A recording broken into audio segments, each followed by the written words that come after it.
E normalmente a gente nunca dá muita importância para a conservação do solo, né? Um assunto que normalmente nos passa desapercebido. Mas a conservação do solo tem um dia. E o Dia Nacional é hoje, dia 15 de abril.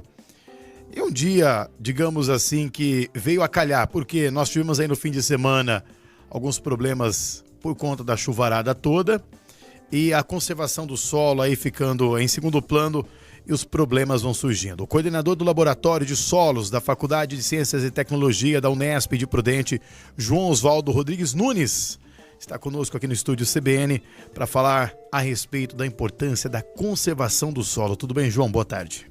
Boa tarde, Tiago. É um prazer muito grande estar aqui com vocês, da Rádio CBN. É a primeira vez que eu venho aqui, né? Então, é uma alegria muito grande estar aqui participando junto com vocês, com o Márcio aqui, o Vinícius também. Pois, então, Tiago, esse tema da conservação dos solos ele é fundamental, né? É fundamental porque o manejo e a conservação do solo, do recurso natural solo, do bem natural solo, ele é fundamental. Não só para a produção de alimentos, mas também para uma série de outros aspectos, né? Vinculados ao dia a dia das cidades. Então, o solo é algo que a gente usa de várias maneiras. Se a gente não preservar, isso vai se findar. Num primeiro momento, quando eu estava me preparando para essa entrevista, eu lembrei aqui da aula de geografia da professora Laura, que eu tive na quinta série em 1997. Que ela explicava sobre o solo e que a formação dele através do intemperismo e tudo mais, a questão da matéria orgânica nele. Pensando no primeiro momento, numa questão mais ligada à agricultura, porque a nossa alimentação vem do solo. Só que diante dos fatos do fim de semana, eu pensei, eu acho que o assunto solo é mais abrangente, até mesmo porque nós tivemos alguns problemas aqui em Presidente Prudente, porque nós tivemos aí as chuvas intensas no fim de semana, ocasionado por fenômenos meteorológicos. Eu acho que para a gente começar, a gente precisa começar nosso papo de forma atrelada aos dois solos, tanto o solo da agricultura quanto o solo urbano, eles merecem seus devidos cuidados e o seu devido respeito, né? Perfeito, Tiago. Na verdade, tu já terminou dando uma aula introdutória sobre solos, né? Quando a gente pensa solos, antes de falar da ação humana, de nós seres humanos, né, alterando, mexendo, desmatando e etc, etc. E aí, quando acontecem esses fenômenos atmosféricos de chuvas intensas, que terminam ocasionando uma série de problemas em áreas rurais e áreas urbanas, né? Os problemas de erosões laminares, erosões lineares, são termos técnicos que a gente chama, né? Tem aquele outro tal da vossoroca. Vossoroca, sulcos e ravinas e vossoroca. Vamos tentar hoje deixar mais didático esses termos, né? Aqui na Unesp, quando eu estou dando aula para os alunos da geografia, da engenharia ambiental e até da arquitetura, eu sempre digo, né? Quando tu vai te comunicar com a população de maneira geral, tu usa o termo buraco, buracão, buraco menor, grande, e depois tu vem com os termos técnicos, né? Mas o importante, é legal isso que tu comentas da época da tua professora lá atrás, que dava aula de geografia. Eu também sinto saudade, né, da época que tinha as aulas de geografia. Solo, ele é um bem tão importante, porque o que tu falou da matéria orgânica, né? O solo se forma a partir de fatores da natureza, né? A ação do clima, do relevo, da geologia, os micro-organismos, né? Todos esses fatores em conjunto, o tempo, eles vão gerar o que nós conhecemos os solos, os seus nomes, né? Bueno, mas tem um outro elemento que é o elemento ação humana, nós seres humanos, que também formamos solos, Thiago, por incrível que pareça. Nós também formamos solos. Como assim? Pois é, essa é a pergunta. Como que se forma um solo pela ação humana? Quando a gente mexe num terreno, vai terraplanar, vai fazer um corte de estrada, vai fazer um corte de aterros, vai fazer um loteamento. Esses solos, eles são remanejados, são remobilizados. Quando nós jogamos lixo num determinado local que não deveria jogar numa vossoroca, numa erosão que tem nascente, esse material se decompõe, leva tempo, mas se decompõe. Que a gente chama de processos pedogenéticos, né? Pedogênese é a ciência que estuda a formação do solo. E esses solos, eles vão se formando, e a gente chama de antropossolo, solo de origem humana. Hoje a Embrapa aceita essa classificação, a Empresa Brasileira de Agropecuária. Então, com todo esse bem que leva 400, 1.000, 2.000 anos para se formar, Olha o tempo, Tiago. Em pouco tempo a gente perde isso. Por falta de manejo adequado, desmatamento. Muitas vezes as cidades elas vão ocupando áreas que não deveriam, né? Os fundos de vale, as várzeas, as encostas, impermeabiliza de maneira excessiva. E quando chove não se tem mais a proteção, que é da natureza das árvores, da cobertura vegetal. E nós vamos perdendo solos, entra para dentro dos córregos, dos rios, assoreando, né? E isso é uma perda de solos agricultáveis, ricos em matéria orgânica, que é onde nós vamos produzir os alimentos. Olha, eu fico pensando, por exemplo, uma área que cresceu aqui muito em Presidente Prudente, ali pro lado do Jardim América, Humberto Salvador, e ali não é um terreno plano, é um terreno, principalmente o Jardim América ou o Jardim São Sebastião, que são terrenos bem acidentados ali, quase na confluência com o São Mateus, entre a JK e a Paulo Marcondes. Ali é um terreno bem íngreme. Precisa-se de um cuidado com o solo nessa área urbanizada para evitar isso ser um problema lá na frente, não é? De que forma isso pode ser feito? É com quem, no seu entendimento, por exemplo, de quem está loteando? Existem pesquisas sobre isso, professor? É de quem está loteando, é do ente público, é de quem está comprando, ou enfim, é de todo mundo a obrigação de cuidar do solo? Muito bem perguntar. Essa pergunta é interessante, Thiago. Eu não sei se dá para notar um pouco pelo sotaque, né? Eu nasci no Rio Grande do Sul. Me casei e vim para cá. E muito bem, assim, recebido aqui na cidade. Estou há 34 anos morando aqui. Prudentino. Só virei um prudentino, um gaúcho prudentino, já, e 23 anos de Unesp. Só trocou o chimarrão pelo tereré por Isso conta é do calor. verdade, e até pelos meus filhos, né? Por sinal, um deles tu conhece até, o Caio, né? O Caio. Um abraço pro Caio. Aí, Caio, um abraço. O Thiago, imagina. Tem estudos, tem projetos, tem conhecimento técnico, não se pode ocupar áreas de declividade acentuada. Toda vez que vão ocupar, Thiago, essas áreas, os estudos já estão mais do que comprovados. Esse é o trabalho há 23 anos na Unesp. A gente tem documentos, mapas mostrando o que pode, o que não pode ocupar, aonde pode. Áreas com declividades como... Inclusive, eu moro no São Mateus, eu conheço essa área que tu falastes. E a gente diz, não ocupem as áreas de declividade acentuada. Quando forem ocupar, façam todo o planejamento adequado. E hoje tem engenharia civil para isso, com drenos adequados, sistemas de drenagem de água pluvial, água cloacal, sistemas associados a quebras de energia. Tiago, isso tudo tem. Quem que libera um projeto desse numa área inadequada? É a administração pública. Ela libera. A gente faz os estudos através da Unesp, da UNOeste, de várias instituições. E a gente diz, não pode ocupar. Mas nós não temos a força e a pressão.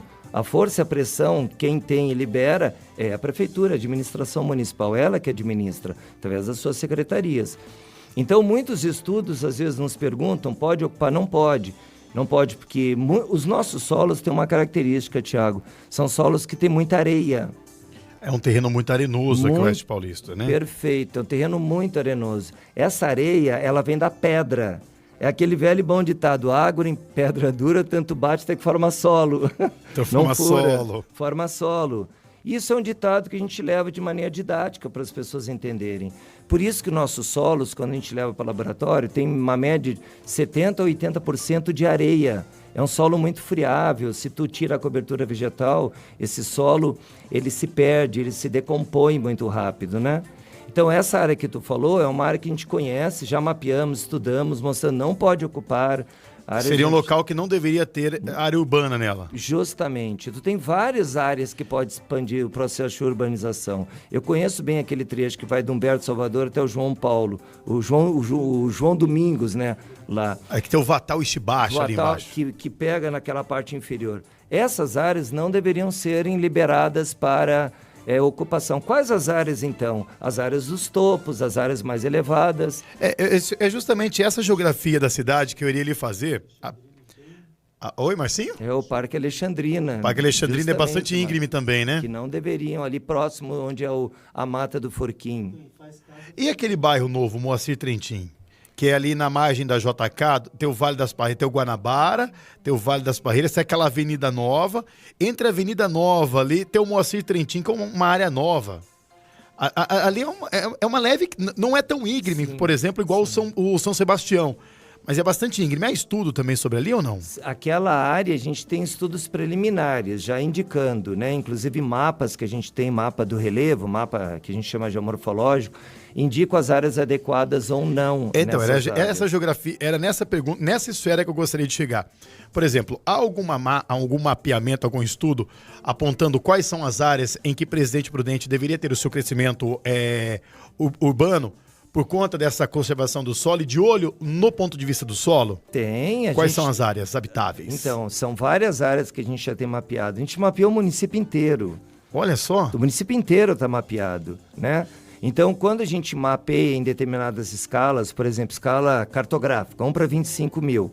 Posteriormente, para fazer a averiguação da área, a liberação ou não, Tiago, a gente tem que ir para campo para fazer os levantamentos. Isso. A parte de sondagem, caracterização, se tem a pedra está florando, que a gente chama rocha, tudo isso são ensaios técnicos que a gente faz. O grande problema que eu vejo é o lance das prioridades das políticas públicas, né? Quando tu é dono de um terreno e mesmo sabendo que tecnicamente não pode fazer naquela área, mas que tu vai vender o terreno porque tu vai ganhar algum valor em cima dessa venda, esses loteamentos, eles têm que ser respeitados toda a parte técnica de tombagem, de terraplanagem, por isso que eu falo, a parte associada aos sistemas de drenagem, controle do escoamento da água, que muitas vezes não são feitas, Thiago, infelizmente às vezes não são feitas. Alguns projetos são, mas outros não. E isso que vai gerando, a cidade vai crescendo de uma forma que muitas vezes não respeita os planos diretores de desenvolvimento urbano, né? E o solo é uma parte fundamental nisso, tudo isso. Então tem que ser trabalhado, repensado. Os estudos têm. O que está faltando é a gente dialogar mais, né? A gente poder pôr em prática aquilo que a gente estuda tecnicamente. Eu notei que a cidade, eu não tenho um dado científico, eu tenho uma observação sistemática. Zona Leste, ali pro lado da Ângelo Rena, tem... O Márcio pode me ajudar a lembrar, aquele bairro novo, Márcio, não é Alto da Boa Vista, Vista Alegre. O Vista Alegre, Vida Nova Pacaembu, mas ele é o bairro mais ao leste que nós temos aqui de Presidente Prudente. Enfim, aquela área toda ali é topo de morro, mas não é um morro tão aclive como é, por exemplo, lá no São Sebastião. Aquelas áreas são áreas mais habitáveis ou não há uma recomendação a partir do estudo técnico realizado por vocês? Então, a partir dos estudos técnicos, por isso que eu te falo, algumas áreas elas são recomendáveis para expansão urbanas.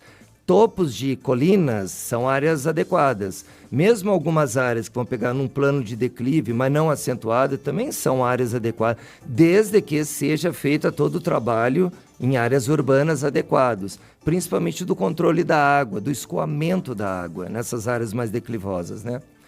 Agora, algumas outras áreas, Tiago, é isso que a gente tem dito já há muitos anos. Por mais que a gente diga não pode fazer, o poder econômico termina predominando. É preponderante nesse caso, né? Tiago, por mais que a gente queira dizer que não é preponderante, que não deveria. A cidade tem que ser pensada de uma maneira mais sustentável, né?